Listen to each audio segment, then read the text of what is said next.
First Coast News begins with breaking news. Welcome to First Coast News. I'm KJeffries. We start this noon with breaking news as a JSO officer is on the wrong side of the law. Our Jason RANTALA is live downtown with more on the arrest. Jason.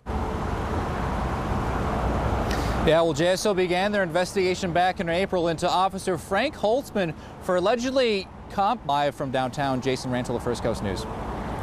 And this morning, Governor Rick Scott signed the state's budget and vetoed $410 million worth of projects. He's also calling a special session of the legislature on Wednesday through Friday of next week. He wants lawmakers to budget an extra $215 million to K through 12 education, another $76 million for tourism, and $85 million to set up a job growth grant fund that will entice companies to move here and create more jobs. We are now in day 2 of hurricane season, and if you have not stocked up yet on supplies, this weekend would be the time to do it. Monica Garcia has a look at what you can save some money on. Well, that's right. Today through Sunday, the state is urging Garcia, First Coast News. So if a storm does come our way, there are some new changes you should know about if you have to hit the roadways. In the past, if there was a mass evacuation, using reverse lanes or contraflow on I-10 was an option. That's when the lanes of I-10 eastbound would become westbound lanes as well and move all of the traffic westbound towards the Lake City area. But the new plan is called the Shoulder Use Emergency Evacuation Plan, and it does exactly what it sounds like. FDOT would sweep the right shoulder and open it up as an additional lane to try and move traffic along.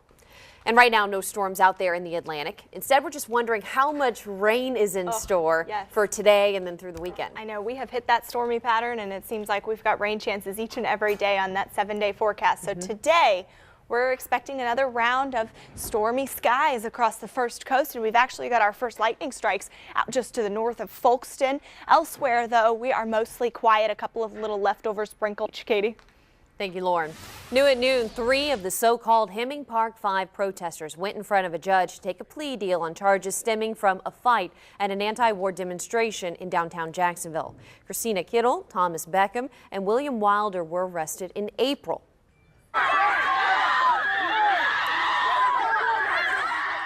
So that's some video of what happened at that demonstration, and 2 other people who were arrested after this chaotic brawl saw their charges dropped this week. Melissa Nelson decided there was not enough proof to pursue charges against the 2 organizers, Connell Crooms and Dave Schneider. Kittle, Beckham, and Wilder, though, will have to perform 25 hours of community service as part of their plea deals. It is the last day of school in Duval County, and we've got good news for some parents. Jacksonville Mayor Lenny Curry says the City Council has come up with a way to fund summer camps for kids this year. Curry says the measures in place are a temporary fix to the problem. The summer camps will cost $958,000. For the camps cut this year, the city says it looked at the map to make sure kids have options nearby. As for the differences between previous year camps and this year, Councilman Brown explains. So there will be a focus on a few areas dealing with social skills, more academics, as well as you mentioned, field trips, but not just fun field trips. Mayor Curry said he will propose reforms to the programs in the weeks ahead, adding that possibly merging the groups is not off the table either. About 60 JSO officers will have body cameras starting the first week of July. The sheriff says after the pilot program, it will roll it out to every officer on the force. Sheriff Mike Williams says getting them is a must for several reasons, like transparency, regaining public trust, and to help with investigations. But he said he expects there will be times when that camera just doesn't tell the whole story. There's a police shooting, I think it's from Ohio, and an officer's chasing a suspect with a gun. He tackles the guy, and you can imagine what you see, nothing.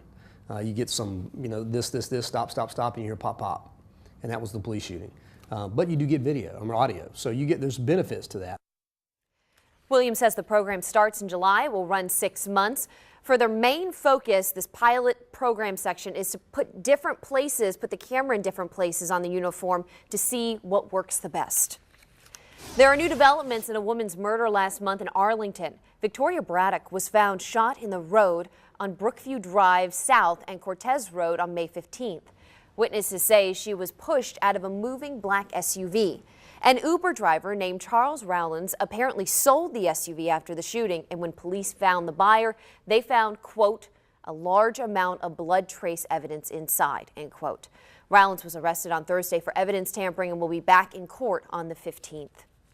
Police in Clay County are still trying to figure out how a loaded gun ended up outside of a school in Green Cove Springs yesterday.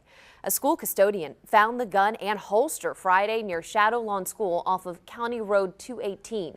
We're told the weapon was a Smith & Wesson military and police shield handgun loaded with 9mm rounds. The school immediately reported this gun. They turned it over to the sheriff's office. It did not send a notification to parents because it happened after school hours and there was no imminent threat to the children. Yeah, it's sort of catch-22. Do you tell the public and they go a little off the edge about it, or not tell them and then they even get more upset with that? So it's hard to say. The district did send a note to parents later on its parent link system. As for the gun, police were able to trace it back to its owner and return it. They tell us that no charges are pending. And as a side note, the Shadow Lawn School is K through 6. It was the last day before summer vacation, which is next Wednesday. President Trump says he is putting America first, but pulling out of a major international climate change deal, and that could have some negative impacts here at home. Details ahead. And there can only be one winner. We take a look at last night's big spelling bee battle.